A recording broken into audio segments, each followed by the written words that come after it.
Welcome back to our church history course in the Foursquare Leadership Institute. We are at lecture video number 5 today, and we're moving ahead, trying to move ahead so we can give plenty of time to more recent activities. And today, as we approach the Middle Ages, what are known as the Middle Ages, I want to talk a little bit about the rise of the papacy, the rise of the Pope, because there wasn't always a Pope in what was known as the Catholic Church, the Universal Church, and also to talk a little bit about the rise of the Holy Roman Empire and the influence of the popes in all of that. And I want particularly just draw attention today and then in our next study to the importance of understanding how the Roman Catholic Church came about together with the Eastern Orthodox Church, which we understand a lot more today in terms of the Greek Orthodox Church and the Russian Orthodox Church, but they're really just part of the Eastern Orthodox Church. We've previously noted that the early church was one Catholic church, one universal church, Catholic with a small c, but that it had developed as the church had grown and gone both east and west. It had developed into two distinct identities, really. Still one church, still fundamental basis of faith and agreement, but two centres of Christianity. In the West, the Latin-speaking church, based primarily around Rome, and in the East, the Greek-speaking church, which was to be centred around Constantinople. In the East, each had developed their own distinct practices whilst remaining faithful to their beliefs and their sense of being one church. The Eastern Church began to develop somewhat more after Constantine had moved the headquarters of the Roman Empire from Rome to Constantinople, what we now call Istanbul. And it was really about this time that the Roman Empire had spread very widely and was kind of at its height and its power and its most influential.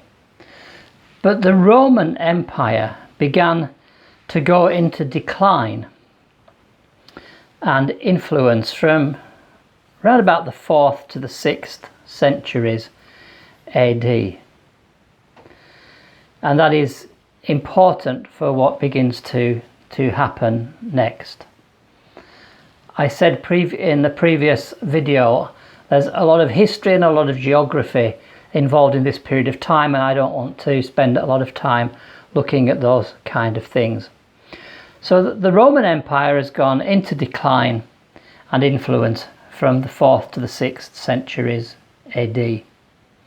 We've also seen that the pattern of church leadership was elders, deacons and bishops, and also have identified how certain, when there were the churches were independent, they had their own local leadership, but when they began to develop several churches in a particular city or a particular geography, quite often one of the bishops rose to a kind of prominence and began to be the person who assumed some authority and was particularly a guide.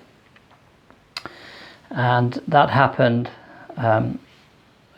more and more as the church began to grow. But there was no concept of one bishop or one pope having a primacy over the whole church and of all the bishops.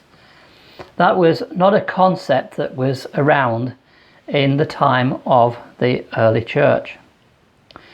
But from the perspective of church history, we need to recognize that there have been popes and that there is a pope, and we need to understand how all of that came about. I think we need to recognize, and this can be difficult for a lot of people, that A, the Roman Catholic Church, and B, the Eastern Orthodox Church are part of the body of Christ, and both continue to be quite influential, more so the Roman Catholic Church than necessarily the Eastern Orthodox Church. Now, there are two extremes of how one views the Pope. Are that there are those who see him as the vicar of Christ, the representative of Christ on the earth. Or you might belong to that group of people who consider the Pope to be the Antichrist. Whatever view you have, we need to have a little bit of an understanding of how that role has come about and how the church has developed over a period of time. So the concept of papal primacy is hotly debated in the church. Eastern Orthodox churches and the Protestant churches reject the Roman Catholic interpretation of papal primacy, and the divisions remain deep. Although we have to recognize that most denominations have a leader of some nature, but how much authority that person has varies quite considerably.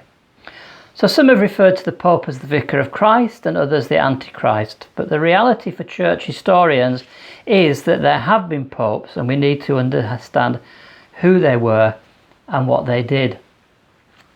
And when we come to think, as we will a little bit later on and then next week, about Eastern Orthodox Church, quite important, because in more recent years there have been quite a number, if I might use this word somewhat carefully, defections from evangelical churches and indeed charismatic and Pentecostal churches to the Eastern Orthodox Church.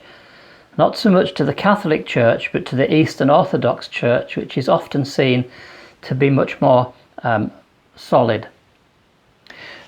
The word papal comes from the word papa and meant father, and it was a term of endearment for all bishops, but soon the word became the exclusive title of one bishop, the Bishop of Rome. Despite persecution, the church in Rome grew large and strong. Rome was the imperial capital, and the church there was large and wealthy. Even before Constantine was the emperor, it grew to over 30,000 members, including 150 clergy. And this is by the mid-200s AD. And size, then as now, means influence. So the Church of Rome was very influential and was accorded a lot of honour, but it did not have any authority over any other churches outside of Rome itself, at least early on. We might say that the Church of Rome and its bishop had honour, but no jurisdiction. We've talked last time about the rise of heresy within the church and false teachings.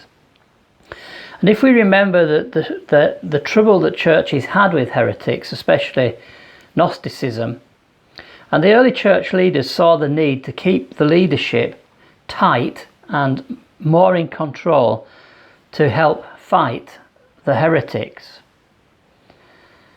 Early writers like Irenaeus in the 2nd century began to refer to Peter and Paul as the founders of the church in Rome, and that subsequent bishops of Rome were successors to the apostolic tradition. Irenaeus and others felt that a list of bishops that traced back to Peter would help safeguard the apostolic message. So this is one of the reasons that leadership was very important indeed. Now, I've mentioned that although formally a pope is a somewhat later development, there were other popes. And the first pope was Bishop Damasus, who he was the Bishop of Rome, and really the first one to in any sense think of himself as a pope having authority over other bishops. In May of 381 AD, Emperor Theodosius called a general council at Constantinople, and he wanted to bring order to the church. But to this council he only invited bishops from the eastern part of the church. He did not invite any bishops from the western part, including the Bishop of Rome. Now, there were several things that happened at this particular council in May 381. The Nicene Creed had already been developed by this time, and it was reaffirmed and accepted by this council. But then this council declared that the Bishop of Constantinople was second only to the Bishop of Rome, because his city, Constantinople, is the new Rome. The centre of the Roman Empire has been shifted from Rome to Constantinople, and so now it's thought that the Bishop of Constantinople is second only to the Bishop of Rome.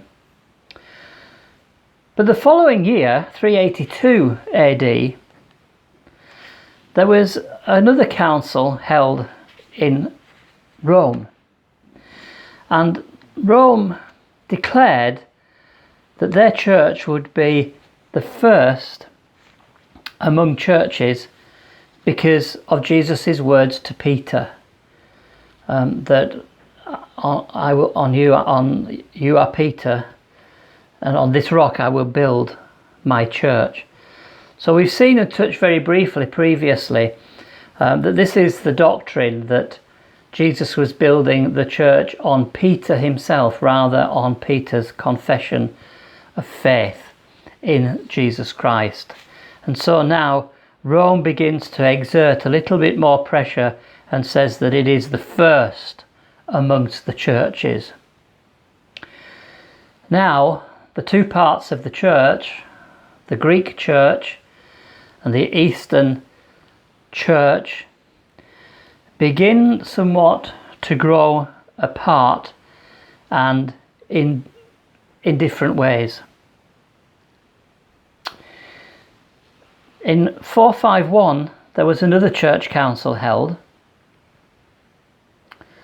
and this council declared that the Bishop of Constantinople was equal to the Bishop of Rome. So we've seen this kind of progress, that the Bishop of Rome, or the first council in Constantinople, saying that the Bishop of Constantinople is second only to the Bishop of Rome, and then the Western Church elevating the church in Rome to be superior and first amongst all of the others. And now in 451 the Bishop of Constantinople is declared to be equal to the Bishop of Rome. So we now have some contention between these two parts of the church, and they do develop in somewhat different ways. Most especially there is the sense in which the Western Church, the Roman Church, maintains some separation from the world, of being in the world but not of the world, whereas the Eastern Church sees almost a coming together of the state and the church, It's almost, one could say, that the state is the church is the state. And there became allegiance, as there continues to be, to national governments in that area. But there is, nevertheless, still one church in two sections. So there is some division beginning to arise, and some pushing for Rome to have greater authority than Constantinople. But there's a number of external circumstances that need to be taken into account in this period, and this particular movement. And this reminds me that God isn't just at work in the church, he's at work in the world. Even though that world doesn't necessarily recognize God, he's at work in the world and in the circumstances, and always working out his purposes. And if that was the case back in the latter days of the 1st century, it's equally true today, and we need to just see his divine activity. I've mentioned already that Rome, the Roman Empire, is declining in power and influence. It's no longer able to hold itself together. It's grown rather large and is just in many parts of the earth, and that is now very difficult to be held together. And so the Roman Empire is losing its power, particularly after this move to Constantinople. The Roman Empire has really in many ways not known a great deal of attack. But now there are a number of racial groups that are rising up, and again I just point out that this is history. You could read more about this if you wanted to do from elsewhere. I don't want to go into all the details of it, but in particular the Germanic races were rising up now, and they had pretty much been on one side of a river and Rome on the other side of the river, and that was the way people had existed. But now the German races were rising up, and there were attacks on the Roman Empire. And the year 476 really marks the end of what we have called the Christian Roman Empire in the West. That's from the time that Constantine became the emperor and Christianity became the national religion. And we begin to move into a period of what we call in history terms the Dark Ages. And one of the important aspects of this for us to see is that now, as this one pope and one church in Rome is trying to push itself forward a bit more, there is an increasing political power comes to the papacy, as well as the religious power. So in the first of these popes to experience this kind of change was Leo I, and he ruled from 440 AD as the Pope, Bishop of Rome, until 461. So about 20 years. And he was one who also appealed to Peter and the rock passage to justify his claim to supremacy over all of the bishops. He claimed to be the supreme head of all Christendom. The dynasty of Peter, Prince of the Church, was now established. Leo was in the right place at the right time for the outcomes he wanted. He was keen for power, and he had the opportunities to acquire it. There were invasions into the Roman world by Attila the Hun, who some of you will have heard of from your history in school. And there was turmoil in many places. And this was all heading for Rome. Emperor Valentinian III knew Italy was under threat by the barbarians, and he knew the power and the influence that had amassed to Leo. And so he agreed to support Leo's position as the supreme leader of the church. The imperial court in Italy was not strong by itself. It needed the power of Leo, Pope Leo, and of the church and the church to meet the crisis of invasion. For some 620 years, Rome had not known an invader. And in 452 AD, Attila the Hun appeared ready to strike the city of Rome itself. But Leo met him and negotiated a peace. This gave Leo more prestige and power than anything else could have done. Rome did not get sacked, and the Pope had saved the city. And so once again his prestige now rises. In 455, another group of people that we would have heard on in history lessons, and we use their name for other reasons today, but in 455 the Vandals turned up to attack Rome. This time the emperor was there, but this time the emperor's own bodyguards murdered him, and the armed army mutinied, and everyone was panicking. Again, Leo met the invading army. He was escorted not with an army, but by some priests. He pleaded with the Vandal king that he not burn the city. And the king agreed to this, but he did plunder the city for 2 weeks. Every house and every palace was robbed, and the city was stripped of all wealth. But a massacre was avoided, and the city was still standing, and again Leo had saved the day.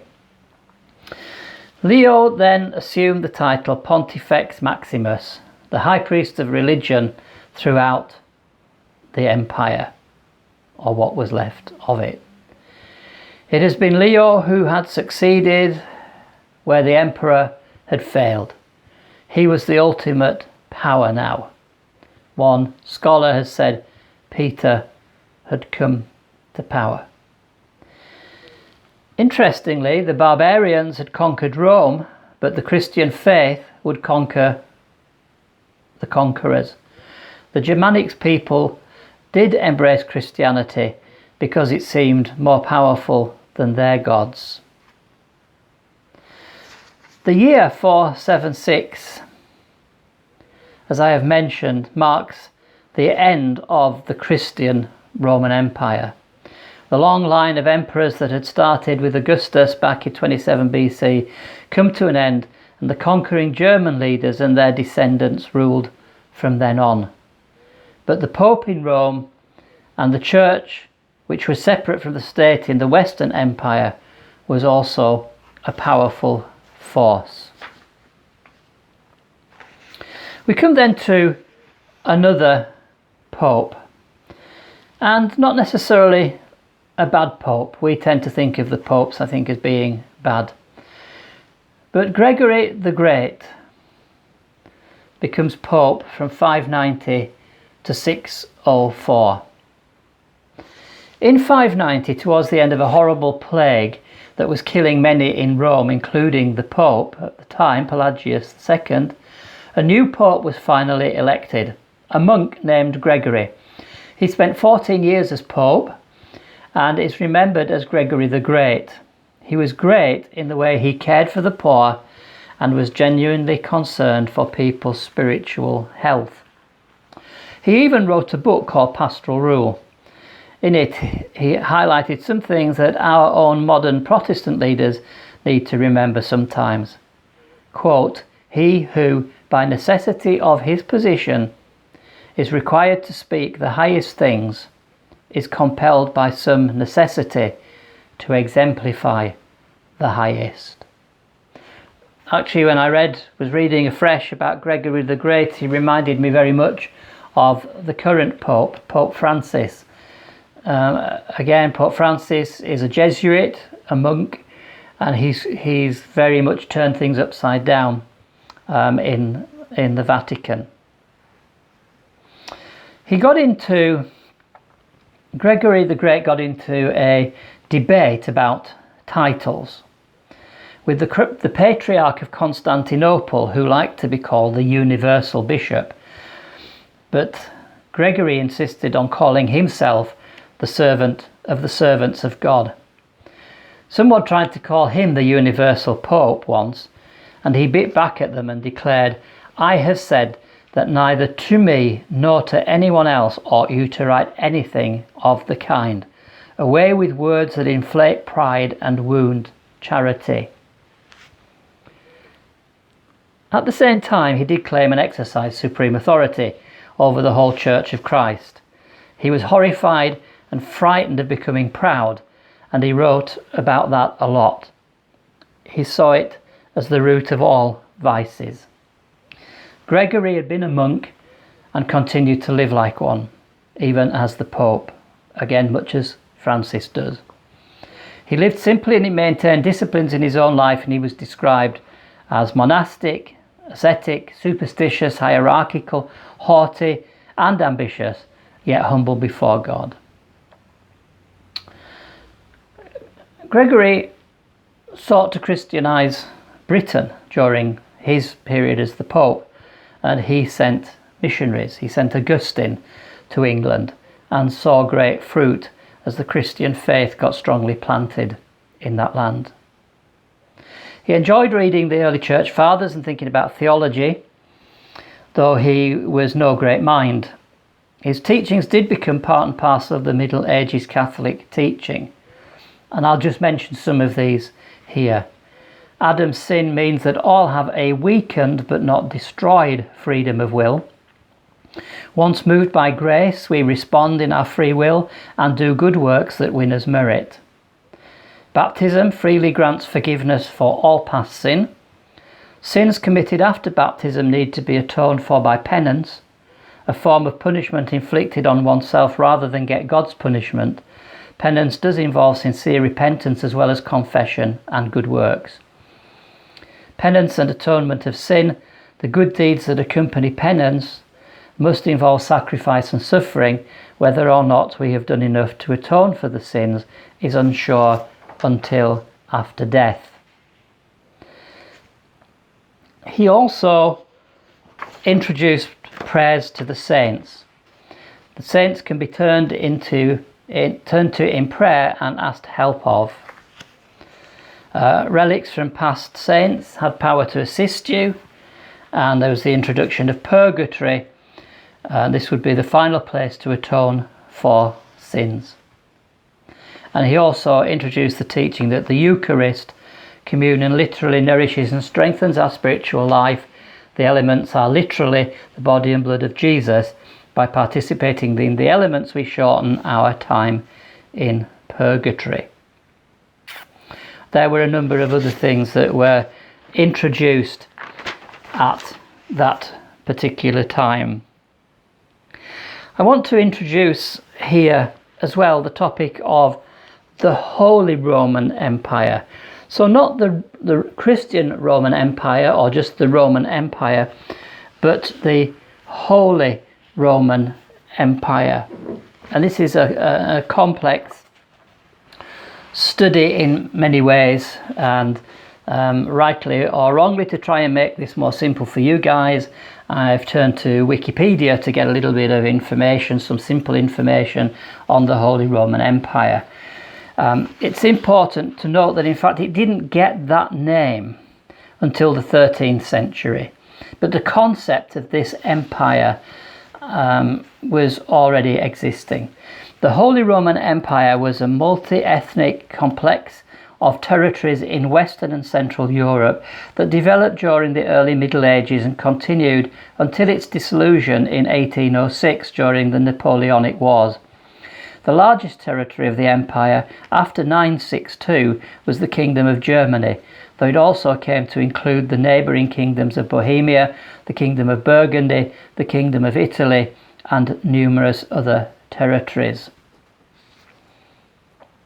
On the 25th of December 800, Pope Leo III crowned the Frankish king Charlemagne as emperor, reviving the title in Western Europe, more than 3 centuries after the fall of the earlier ancient Western Roman Empire in 476. This is important again in seeing power being exercised by the papacy in an area of not only the church and religion, but of exercising power in society. That this Bishop of Rome is the one who crowns the king. And this becomes a practice amongst many of those nations that were part of the Holy Roman Empire, that they turned to the Pope to have him crown them and authorize them in their position. So this papal figure, this papacy, is taking this role now, where almost the kings are subject to him, the kings and governments.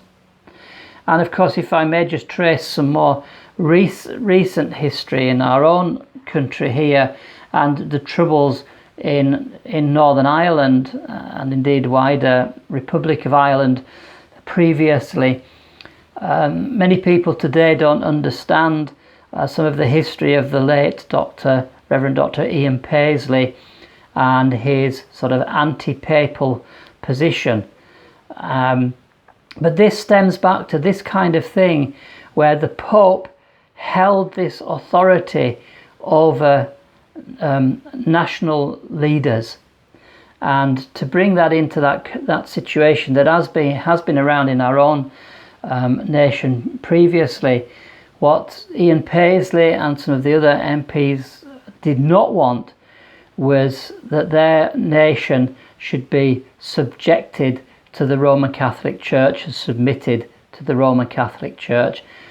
And that, although that's much more political these days, that was part of the background to issues in Ireland. So several kings were crowned by the emperors, as emperors and kings, by the Pope. And this just continued to strengthen this idea of the supremacy of the Pope.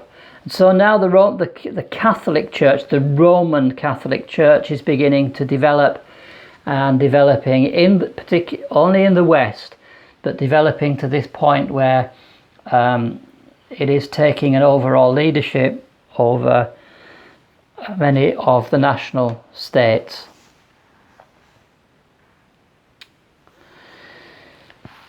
Pope Gregory the Seventh, who was Pope between 1073 and 1085, he accepted papal supremacy, and this supremacy was not given by the state but by the church, and he sought to return to the apostolic ways. Gregory introduced the College of Cardinals, and he set this college up, and ultimately it was to be this college that elected the popes in the future. If I turn again on this. One of his greatest achievements, really, Pope Gregory VII, was that in 1059 when the College of Cardinals was set up, and that group would be responsible to elect the Pope. He also worked for the enforcement of celibacy, and this actually left many wives and children destitute when they were not allowed to stay with the clergy who had been married up until this time. He also sought to abolish a number of corrupt practices. In 1073, he was elected as Pope, and he was one of the most powerful popes in all of history. Some of his beliefs and achievements are as follows. He taught that the state was under the Pope, not equal and not above the Church, but under the authority of the Church. For the loyalties of men, the spiritual has primacy over the secular. These kind of things will become a big issue for people like Calvin and Luther later on. He taught that the family of all people can only find true unity in Christ and in obedience to the laws of God. In 1075, he prohibited any non-church official from appointing any church officials to office. In other words, only the church leaders could appoint other church leaders. Here I would just point out again some of the differences. There is in the United States of America a distinction between state and church. There's no interference normally from one to the other. Here in the United Kingdom, any person who is being elevated to become a bishop in the Church of England, that they are proposed by government and not by church. So that's quite important. And Pope Gregory VII introduced something that was to become one of the most powerful tools down the centuries, and that was of excommunication, putting people outside of the church and not allowing them to receive communion. All the kings of the different nations in Europe were appointing their own church officials at this time, so this changes. In 1076, Gregory excommunicated the Emperor Henry IV, a German king, for the practice of buying theological office and lay investiture, land issues between church and the state. The Pope ordered Henry to Rome to explain himself. Henry refused to come and declared the Pope unfit to rule, and the Pope excommunicated him, and he declared he was no longer the emperor. His subjects were no longer bound to their oath of loyalty to him. Plots were hatched among German nobles to overthrow Henry, and when it became clear that he was not going to win this contest with the Pope, he repented and asked forgiveness of the Church in 1077. Once again, this resulted in more power and prestige for the papacy. I'm sure we will return to this issue of church and excommunication. There came about a teaching that there is no salvation outside of the church, and because of the spiritual nourishment that came from receiving Holy Communion. Therefore, this was a real threat to threaten somebody that they were going to be put outside of the church, to be excommunicated. They would no longer, they could no longer find that salvation, as it were, because salvation is only in the church. The help that they needed could only be found in there. And that nourishment that these people understood that came from receiving communion was taken away from them. And so very much the threat of excommunication hanging over somebody was really quite a terrible thing for them to experience. One final pope for us to quickly look at, and I hope you're seeing this ever increasing power that is being gathered to the papacy.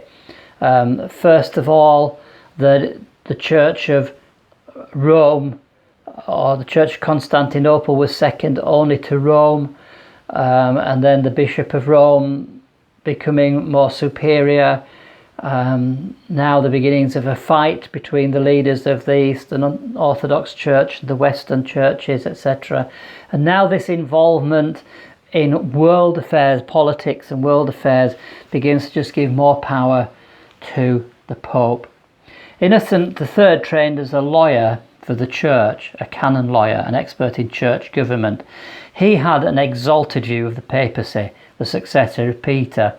He saw himself as the mediator between man and God, as someone below God but above all men, someone who could judge all but could not be judged by any.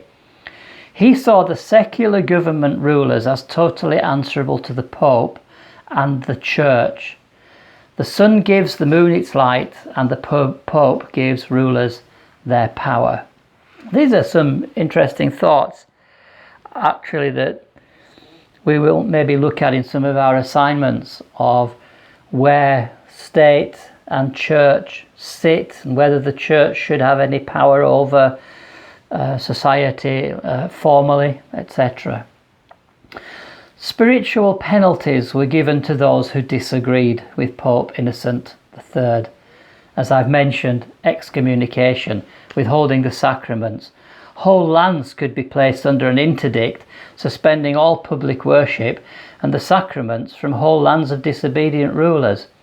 Innocent III used this interdict 85 times to get his way with local governments and kings.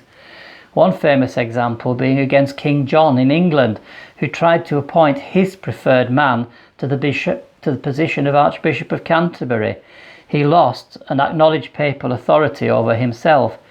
England then remained a vassal state, paying taxes to Rome until the time of Henry VIII and the Reformation. Leo also exercised a statewide interdict against France because of Philip Augustus's second marriage. With Philip in his pocket, Leo later suggested that Philip invaded England, playing nation states off against one another. Innocent III was able to take the power of the papacy to new heights. He is considered the most powerful pope who ever lived. He gave his successors a position of incredible power and influence. He established a papal state, independent from the empire, in 1207, giving the papacy territorial as well as spiritual powers. I want to just stop here because next time we're going to look at the final split between the Eastern Church and the Western Church. In the period that we've just been discussing, over in the East, in Constantinople, the Church was developing a different way. The state and Church were merging more and more, and what was to become Eastern Orthodox religion was evolving. The state was becoming so religious that the society was almost replacing the Church, and the old teachings about disciples not being of this world were totally forgotten. And there was, of course, the Emperor and the Patriarch of Constantinople. But the Patriarch was looked to as the leader in all things religious.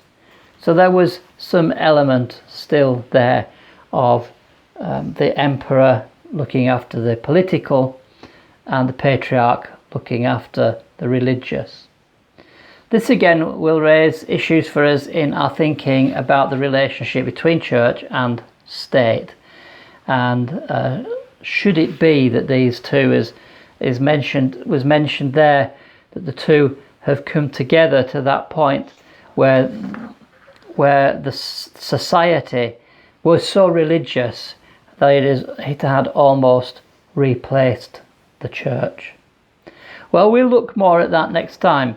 because we've been building up, and I think maybe this has been a bit of a tedious lecture, but we've been building up to a point at which there is about to be a clash, major clash, between the Bishop of Rome and the Patriarch of Constantinople.